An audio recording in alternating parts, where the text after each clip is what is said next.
थाना new Agra old Siddharth apartment में रहने वाले सर्राफा कारोबारी को तरह तरह की धमकियां दी जा रही हैं।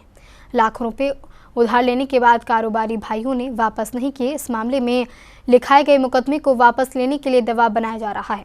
इस प्रकरण में सर्राफा व्यवसायी के अधिवक्ता ने मुकदमा लिखने के लिए कोर्ट में प्रार्थना पत्र दिया है। न्यू आगरा थाने के ओल्ड सिद्धार्थ अपार्टमेंट में रहने वाले सर्राफा कारोबारी दीपेश बोहरा पर मुकदमा वापस लेने का दबाव बनाया जा रहा है। मुकदमा वापस न लेने पर तरह तरह की धमकियां दी जा रही हैं। सर्राफा व्यापारी दीपेश बोहरा का आरोप है कि के कोठारी और उनके भाई सत्य प्रकाश परिचित थे। दोनों भाइयों ने 9.5 लाख रुपए 2020 में उधार लिए थे। रकम लेने के बाद वापस नहीं की। इस मामले में न्यू आगरा थाने में मुकदमा लिखाया गया था। देखिए, दीपेश बोहरा की तरफ से माननीय न्यायालय में हमने 173(4) BNSS का प्रार्थना पत्र दिया है, जो कि मुकदमा दर्ज करवाने की बाबत है, जो अभी विचाराधीन है।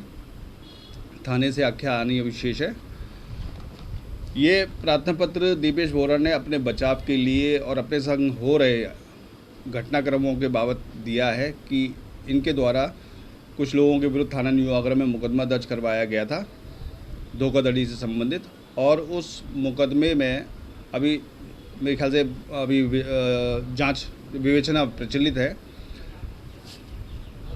उक्त लोगों द्वारा और कुछ लोगों के द्वारा लगातार इनके ऊपर दबाव बनाया जा रहा है कि मुकदमा वापस लेने का, और इसी क्रम में दीपेश बोहरा जो है बिना बताए घर से गायब भी हो गए थे अपनी जान बचाने के उद्देश्य से, और उनकी पत्नी द्वारा थाना न्यू आगरा में दीपेश बोहरा की गुमशुदगी भी दर्ज कराई गई थी। किंतु अपने बच्चे की तबीयत की खबर जानने के बाद वो वापस आगरा आए, तब से उनको लगातार धमकी मिल रही थी। कुछ दिन पहले दिनांक 18 मई को रात को करीब 9 साढ़े 9 बजे के आसपास इनके अपार्टमेंट में किसी और के नाम की फ्लैट की एंट्री करवा कर इनके आसपास के ही एक व्यक्ति हैं विपिन बरारिया, जो अभियुक्त गणों से मिले हुए हैं। ये 4 लोगों को लेकर इनके फ्लैट के अंदर जबरदस्ती घुसाए और इनको इनकी पत्नी और बीमार बेटे और मां के सामने धमकियां दी और मुकदमा वापस लेने की धमकी दी और जान से मारने की धमकी दी। मृत्यु को भय दिखाया, जैसा दीपेश बोहरा ने मुझे बताया। उसी क्रम में हमने एक प्रार्थना पत्र वरिष्ठ पुलिस अधिकारियों को भी भेजा, 2 बार भेज चुके हैं। पुलिस द्वारा कार्रवाई न होने पर हमने 173(4) का प्रार्थना पत्र माननीय न्यायालय में दाखिल किया है, जिस पर अभी सुनवाई होनी बाकी है। सर्राफा व्यवसायी दीपेश बोहरा का आरोप है कि न्यू आगरा थाने में लिखे गए मुकदमे को वापस लेने का दबाव बनाया जा रहा है। मुकदमा वापस नहीं लिया तो अब घर पर पहुंचकर नामजद धमकी दे रहे हैं। धमकियों से दहशत में आए दीपेश बोहरा घर छोड़कर चले गए थे। इस मामले में दीपेश बोहरा की पत्नी ने न्यू आगरा थाने में गुमशुदगी लिखाई थी। के कोठारी, सत्य प्रकाश कोठारी और उनके पुत्र के द्वारा मेरे को धमकी दी जा रही है, क्योंकि इनके ऊपर मैंने पहले ही 2 मुकदमे मैंने और मेरी मदर ने कर रखा है। बीच में कुछ समाज के प्रभावशाली लोग बैठे थे और हमारा राजीनामा भी करा दिया था। पैसे की भी बात हो गई थी, लेकिन ये लोग अपनी बात से मुकर गए और जिन प्रभावशाली लोगों पे पैसा था भी उन्होंने भी अपनी बात को मना कर दिया। उसके बाद फिर मेरे ऊपर वापस से दबाव बनाया जा रहा है कि इस केस को वापस ले लो, तुम्हें कुछ नहीं मिलेगा, बस केस वापस ले लो, नहीं तो तुम्हारे साथ क्या होगा तुम्हें भी नहीं पता। और मैं इसी बात से भयभीत होकर 13/4/2026 को अपने घर से चला गया था। फिर 18/4 को मेरी बीवी वाइफ प्रियंका बोहरा ने मेरी गुमशुदगी भी दर्ज कराई।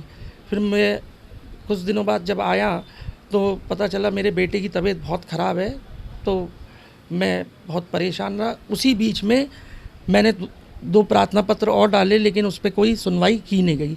फिर 18/5/2026 को विपिन बरारिया, जो कि हमारे समाज के ही हैं और इनके बहुत अच्छे मित्र हैं कोठारी लोगों के, उन्होंने आके किसी और के नाम से मेरे फ्लैट में एंट्री करी।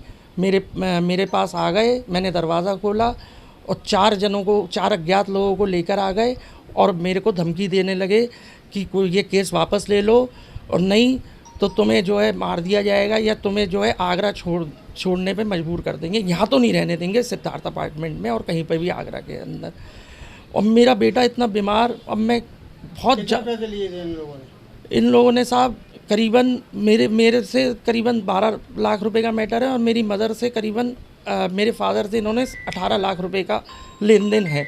जिसकी सारी मेरे पास रसीदें, RTGS सब कुछ है। पैसे वापस नहीं कर रहे और मुकदमा वापस लेने की धमकियां दिए जा रहे हैं।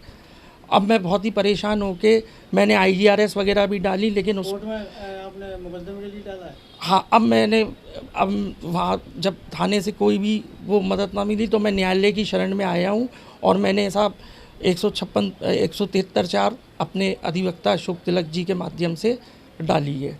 सराफा कारोबारी दीपेश बोहरा का कहना है कि थाने पर सुनवाई न होने पर मुकदमा लिखने के लिए अपनी अधिवक्ता अशोक कुमार तिलक के माध्यम से कोर्ट में प्रार्थना पत्र दिया है। धमकियों से दीपेश बोहरा के साथ उनका परिवार दहशत में है। सी न्यूज़ के लिए उमेश शर्मा की रिपोर्ट।